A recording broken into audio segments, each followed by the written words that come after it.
ઓમ નમો ભગવતે વાસુદેવાય નમઃ. જય શ્રી કૃષ્ણ. મિત્રો, આજે આપણે જાણીશું ગરુડ પુરાણનો અધ્યાય 15. ગરુડે કહ્યું, હે એક સદાચારી વ્યક્તિ સ્વર્ગના સુખોનો આનંદ માણ્યા પછી એક શુદ્ધ પરિવારમાં પુનર્જન્મ લે છે. કૃપા કરીને મને કહો કે તેની માતાના ગર્ભમાં કેવી રીતે જન્મે છે. હે દયાળુ, હું સાંભળવા માગું છું કે એક સદાચારી વ્યક્તિ આ શરીરનું ચિંતન કેવી રીતે કરે છે. કૃપા કરીને મને કહો. પરમ ભગવાને કહ્યું, હે તક્ષ, તમે સાચો પ્રશ્ન પૂછ્યો છે. હું તમને સૌથી રહસ્ય કહીશ જેનું માત્ર જ્ઞાન વ્યક્તિને સર્વજ્ઞ બનાવે છે. પ્રથમ હું તમને શરીરના દિવ્ય સ્વભાવ વિશે કહીશ, જે બ્રહ્માંડના ગુણોથી સંપન્ન છે અને યોગીઓ દ્વારા તેનો અનુભવ કરવા સક્ષમ છે. યોગીઓ આ દિવ્ય શરીરમાં 6 ચક્રોનું ચિંતન કરે છે. ત્યારે તમે મને સાંભળો. હું તમને એક સદુણી આત્મા કેવી રીતે ધનવાન ગૃહસ્થના ઘરમાં શુદ્ધ આચરણ સાથે જન્મે છે અને તેના પિતા અને માતાના નિયમો વિશે જણાવીશ. સ્ત્રીના માસિક સ્ત્રાવ દરમિયાન વ્યક્તિએ 4 દિવસ માટે તેનો ત્યાગ કરવો જોઈએ, એટલે કે તેનાથી દૂર રહેવું જોઈએ.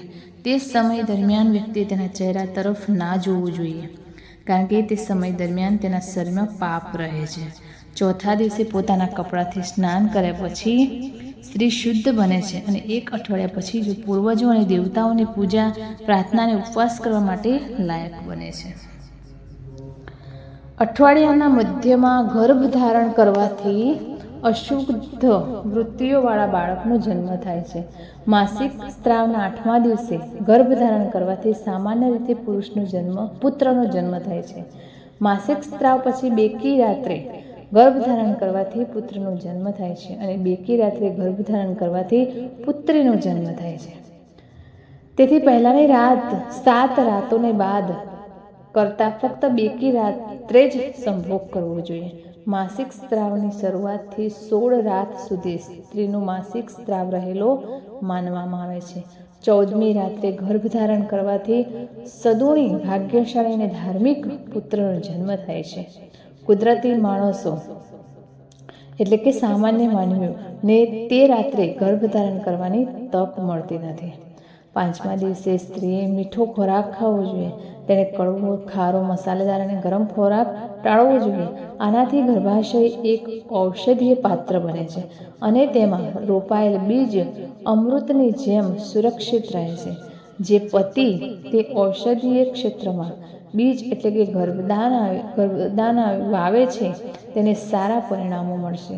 સોપારી ખાધા પછી, ફૂલો અને શ્રીખંડથી શણગાર્યા પછી, પવિત્ર વસ્ત્રો પહેર્યા પછી અને ધાર્મિક લાગણીઓને ધ્યાનમાં રાખીને પુરુષે સુંદર પલંગ પર સૂવું જોઈએ. ગર્ભધારણ સમયે પુરુષ જે સ્વભાવનો હોય છે તે જ સ્વભાવ સાથે વ્યક્તિ ગર્ભમાં પ્રવેશે છે. બીજનું રૂપ ધારણ કરીને ચેતના પુરુષમાં વીર્યમાં રહે છે. જ્યારે પુરુષની જાતીય ઈચ્છા, માનસિક સ્થિતિ અને વીર્ય એક થાય છે ત્યારે પુરુષ સ્ત્રીના ગર્ભાશયમાં પ્રવાહી બને છે. સ્ત્રીના ગર્ભાશયમાં વીર્ય અને લોહીના જોડાણથી ગર્ભ ઉત્પન્ન થાય છે. ગર્ભમાં ગર્ભ ધારણ કરેલો સદાચારી પુત્ર તેના માતા પિતા માટે અપાર આનંદ લાવે છે અને તેના માટે પુષ્પવન જેવા બધા સંસ્કાર કરવામાં આવે છે. સદાચારી પુરુષ ગ્રહોના ઉચ્ચ પદ પર જન્મે છે. આવા પુત્રના જન્મ સમયે બ્રાહ્મણોને ઘણી સંપત્તિ પ્રાપ્ત થાય છે. તે પુત્ર તેના પિતાના ઘરે જ્ઞાન અને નમ્રતાથી ભરપૂર ઉછરે છે અને સદાચારી લોકોના સંગ દ્વારા તે બધા શાસ્ત્રોમાં વિદ્વાન બને છે. યુવાનીમાં તેને દિવ્ય આંગણા વગેરેમાં રહેવાની તક મળે છે અને તે દાનવીર અને ધનવાન બને છે. જ્યારે ભૂતકાળમાં કરવામાં આવેલા તપસ્યા અને તીર્થ યાત્રાઓના મહાન ગુણોના ફળ પ્રકટ થાય છે ત્યારે તે શાશ્વત આત્મા એટલે કે પરમાત્મા અને તેના સિવાયની વસ્તુઓનું ચિંતન કરવાનું શરૂ કરે છે.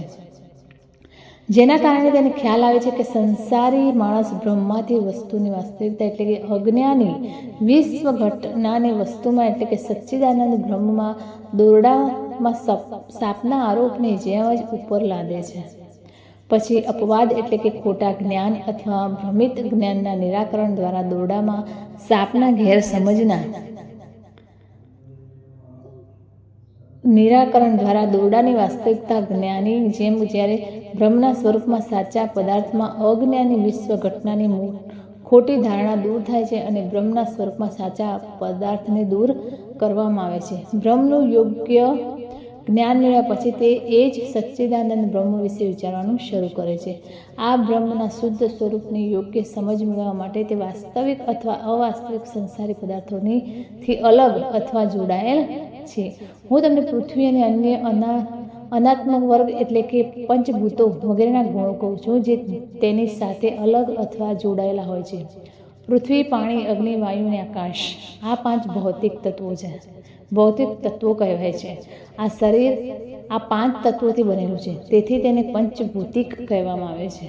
હે જગતના ભગવાન, મેં તમને પહેલેથી જ કહ્યું છે કે ત્વચા, હાડકાં, ચેતા, વાળ અને માંસ એ પૃથ્વીના 5 ગુણો છે. લાળ, પેશાબ, વીર્ય, મજ્જા અને 5મું રક્ત પાણીના 5 ગુણો છે. હવે અગ્નિના ગુણો સાંભળો. હે તક્ષ, ભૂખ, તરસ, આળસ, નિંદ્રા અને તેજ આ 5 ગુણોનો યોગીઓ દ્વારા સર્વત્ર તેજના 5 ગુણો કહેવામાં આવ્યા છે. સંકોચન, દોડવું, કૂદવું, વિસ્તરણ અને પ્રયત્નશીલ રહેવું આ 5 ગુણો વાયુના 5 ગુણો કહેવાય છે. ઘોષ એટલે કે ધ્વનિ, છિદ્ર, ગંભીરતા, શ્રવણ અને સર્વશરીય બધા તત્વોને આશ્રય આપનાર તમારે આકાશના આ 5 ગુણોને જાણવાનો પ્રયાસ કરવો જોઈએ. મન, બુદ્ધિ, અહંકાર અને મન જે પૂર્વજન્મના કર્મોથી વાસ કરે છે તેને અંતઃકરણ ચતુષ્ટિય કહેવાય છે. કાન, ત્વચા, જીભ, આંખો, નાક આ ઇન્દ્રિયોને અને વાણી, હાથ, પગ, ગુદાની હાજરી આ કર્મી ઇન્દ્રિયો છે. દિશા, વાયુ, સૂર્ય, પ્રચેત અને અશ્વિની કુમાર આ ઇન્દ્રિયોના દેવતાઓ કહેવાય છે. અને વહી, ઇન્દ્ર, વિષ્ણુ, મિત્ર અને પ્રજાતિ આ કર્મ ઇન્દ્રિયોના દેવતાઓ છે. ઈંડા, પીગલા, સુષુમ્ના, ગાંધારી, ગંજીહવા, પૂષા, યશવિની, અલંબુષા, કુહુ અને શંખિની આ 10 મુખ્ય નાડીઓ શરીરની મધ્યમાં સ્થિત છે. પ્રાણ, અપાન, સમાન, ઉદાન અને વ્યાન, માર્ગ, નાગ, કુર્મ, ક્રિકલ, દેવદત્ત અને ધનંજય આ 10 વાયુ છે.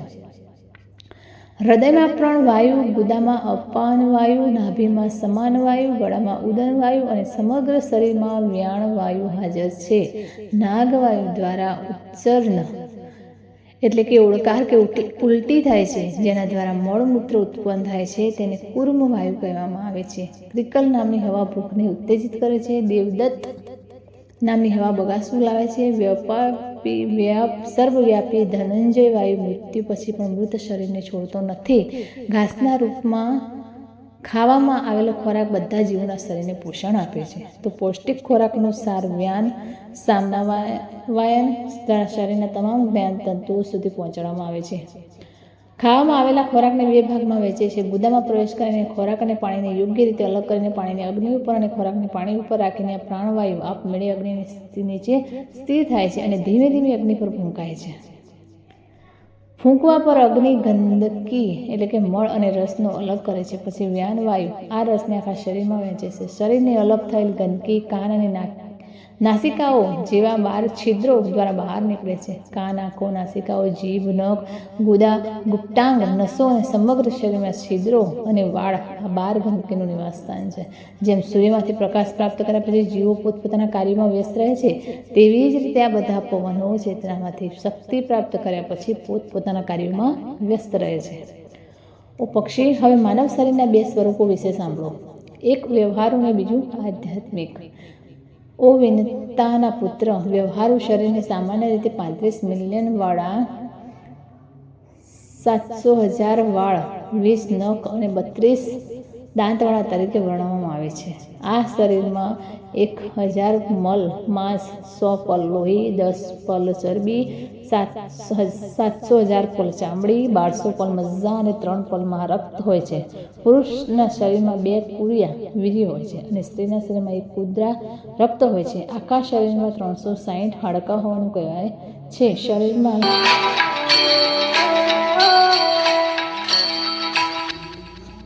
શરીરમાં લાખો ચેતનાઓ હોય છે. અને સૂક્ષ્મ બંને, તેમાં 50 પલ મિત અને અડધા 25 પલ કફ હોય છે. સતત ઉત્પન્ન થતા મળ અને પેશાબનું પ્રમાણ નક્કી કરવામાં આવ્યું નથી. વ્યવહારુ જીવનમાં ઉપરોક્ત ગુણો હોય છે. આધ્યાત્મિક શરીરમાં બધા 14 લોક, બધા પર્વતો, બધા ટાપુઓ, બધા મહાસાગરો અને સૂર્ય જેવા ગ્રહો સૂક્ષ્મ સ્વરૂપોમાં અસ્તિત્વ ધરાવે છે. આધ્યાત્મિક શરીરમાં 6 ચક્રો છે, જેમાં મૂળધર ચક્ર અને અન્યનો સમાવેશ થાય છે. બ્રહ્માંડમાં ઉલ્લેખિત બધા ગુણો આ શરીરમાં હાજર છે. હું યોગીઓના કયા ગુણો હોવા જોઈએ તેનું વર્ણન કરીશ, જેની કલ્પના કરવાથી કોઈ પણ જીવ બ્રહ્માંડના સ્વરૂપમાં ભાગ લઈ શકે છે. પગના તળિયાને તલાલોક અને પગના ઉપરના ભાગને વિતાલોક કહેવામાં આવે છે. તેવી જ રીતે ઘૂંટણને સુતલોક અને જાંઘને મહાતલોક કહેવામાં આવે છે. તલ પગની ઘૂંટીના પાયામાં, રસતલ ગુપ્ત ભાગમાં અને પાતાળ કમરમાં સ્થિર છે. આમ પગના તળિયાથી કમર સુધી 7 પાતાળ લોકનું વર્ણન કરવામાં આવ્યું છે. ભૂલોક નાભિની મધ્યમાં સ્થિત છે. ભ્રુલોક નાભિની ઉપર સ્થિત છે. સ્વરલોક હૃદયમાં સ્થિત છે. મહાલોક ગળામાં સ્થિત છે. જનલોક મુખમાં સ્થિત છે. તપોલોક કપાળમાં સ્થિત છે અને સત્યલોક બ્રહ્મરંધ્રમાં સ્થિત છે. આ રીતે 14 લોક આધ્યાત્મિક શરીરમાં સ્થિત છે. મેરુ ત્રિકોણની મધ્યમાં, મંદાર નીચલા ખૂણામાં, કૈલાસ જમણા ખૂણામાં, હિમાચલ ડાબા ખૂણામાં, નિષાદ ઊભી રેખામાં, ગંધમાદન જમણી બાજુની રેખામાં અને રામ નાચલ નામનો પર્વત ડાબી બાજુની રેખામાં સ્થિત છે. આ 7 કુલ પર્વતો આ આધ્યાત્મિક શરીરમાં હાજર છે. જબુદ્વીપનું સ્થાન હાડકામાં, શકદ્વીપ મજ્જામાં, કુશદ્વીપ માંસમાં, કૌચદ્વીપ નસોમાં, સાલમેલીદ્વીપ ત્વચામાં, ગોમેદ્વીપ વાળના સમૂહમાં અને પુષ્કરદ્વીપ જમણા નખમાં જાણવું જોઈએ. ત્યારબાદ મહાસાગરોની સ્થિતિ નીચે મુજબ છે. હે વિંતાના પુત્ર, ક્ષારનો સમુદ્ર પેશાબમાં, દૂધનો સમુદ્ર દૂધમાં, કફમાં, વાઇનનો સમુદ્ર મ્યુકસમાં, ઘીનો સમુદ્ર મજ્જામાં, રસનો સમુદ્ર શરીરના રસમાં અને દહીંનો સમુદ્ર લોહીના સ્થિત માનવામાં આવે છે. મીઠાશનો સમુદ્ર લંબિકા સ્થાન, ગળાનો લટકતો ભાગ અથવા યવુલા અથવા તાળવું આ સ્થિત માનવામાં આવે છે. સૂર્યને નાદ ચક્રમાં, ચંદ્રને બિંદુ ચક્રમાં, મંગળને આંખોમાં અને બુધને હૃદયમાં સ્થિત માનવું જોઈએ. ગુરુ ગ્રહ વિષ્ણુ સ્થાન એટલે કે નાભિમાં સ્થિત, મણિપૂરક ચક્રમાં સ્થિત છે અને શુક્રમાં છે. શનિ નાભિ સ્થાનમાં સ્થિત છે અને રાહુને મુખમાં સ્થિત કહેવામાં આવે છે. કેતુ વાયુસ્થાનમાં છે. આમ સમગ્ર ગ્રહ મંડળ આધ્યાત્મિક શરીરમાં હાજર છે. આ રીતે વ્યક્તિએ તમારા શરીરમાં સમગ્ર બ્રહ્માંડનું ચિંતન કરવું જોઈએ. હંમેશા સવારે પદ્માસનમાં બેસીને 6 ચક્રોનું ચિંતન કરવું જોઈએ અને નિર્ધારિત ક્રમમાં અજપ જાપ કરવો જોઈએ. કલ્પના કરો કે તમારા શરીરને ગુરુના ચરણમાંથી નીકળતા અમૃત જેવા પ્રવાહથી પ્રકાશિત કરવામાં આવી રહ્યું છે. પછી પંચોપચારથી પૂજા કર્યા પછી તમારે સ્તુતિ સાથે નમસ્કાર કરવા જોઈએ. પછી કુંડળી પર ધ્યાન કરો, જે 6 ચક્રોના 3.5 વલયોમાં સ્થિત છે અને 6 ચક્રોમાં ચડતી અને ઉતરતી ગતિમાં પરિભ્રમણ કરે છે. પછી બ્રહ્મરુદ્રમાંથી નીકળતા સુષુમ્ના નામના ધામ પર ધ્યાન કરો. જે લોકો તે માર્ગ પર મુસાફરી કરે છે તેઓ વિષ્ણુના પરમ પદને પ્રાપ્ત કરે છે. આ પછી બ્રહ્મ મુહૂર્તમાં વ્યક્તિ હંમેશા મારા દ્વારા ચિંતિત આનંદમય સ્વપ્રકાશિત શાશ્વત સ્વરૂપનું ધ્યાન કરવું જોઈએ. આમ ગુરુના ઉપદેશોથી મનને શાંત કરવો. તમારા પોતાના પ્રયત્નોથી આ ના કરો, કારણ કે ગુરુના આદેશ વિના સાધક પડી શકે છે. આ રીતે આંતરિક યજ્ઞ પૂર્ણ કર્યા પછી વ્યક્તિએ બાહ્ય યજ્ઞ કરવો જોઈએ. સ્નાન અને સાંજની પ્રાર્થના જેવા ધાર્મિક વિધિઓ કર્યા પછી વ્યક્તિએ વિષ્ણુ અને શિવની પૂજા કરવી જોઈએ. જેમણે પોતાના શરીર પર ગર્વ છે, એટલે કે જેઓ 5 તત્વોવાળા શરીરને પોતાનું શરીર માને છે, તેઓ અંતર્મુખી વલણ રાખી શકતા નથી. તેથી તેમના માટે ફક્ત મારી ભક્તિ એ સરળતાથી કરી શકાય છે. તે જ મુક્તિનો માર્ગ હોઈ શકે છે. જોકે તપસ્યા અને યોગાભ્યાસ વગેરે પણ મુક્તિના માર્ગો છે, છતાં આ સંસારના ચક્રમાં ફસાયેલા લોકોના મુક્તિ માટે મારી ભક્તિનો માર્ગ એકમાત્ર યોગ્ય ઉપાય છે. બ્રહ્મા જેવા દેવતાઓએ વેદ અને શાસ્ત્રોનો પુનર્વિચાર કર્યા પછી આ સિદ્ધાંતને 3 વખત નિશ્ચિત કર્યો છે. યજ્ઞ અને સધર્મ પણ અંતરાત્મા શુદ્ધિકરણ માટે છે અને આ શુદ્ધિકરણના પરિણામે વ્યક્તિ મારી ભક્તિ પ્રાપ્ત કરે છે. આ પ્રાપ્ત કર્યા પછી વ્યક્તિ ફરીથી જન્મ અને મૃત્યુના દુઃખોથી પીડાતો નથી. હે તક્ષ, આ રીતે વર્તે છે તે સદાચારી વ્યક્તિ મારી ભક્તિના યોગ દ્વારા શાશ્વત મુક્તિની સ્થિતિ પ્રાપ્ત કરે છે.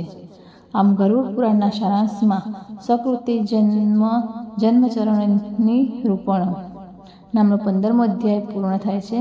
તો મિત્રો ફરીથી મળીશું આવા જ એક બીજા અધ્યાય સાથે. ત્યાં સુધી નમસ્તે, જય માતાજી, જય શ્રી કૃષ્ણ, હર હર મહાદેવ.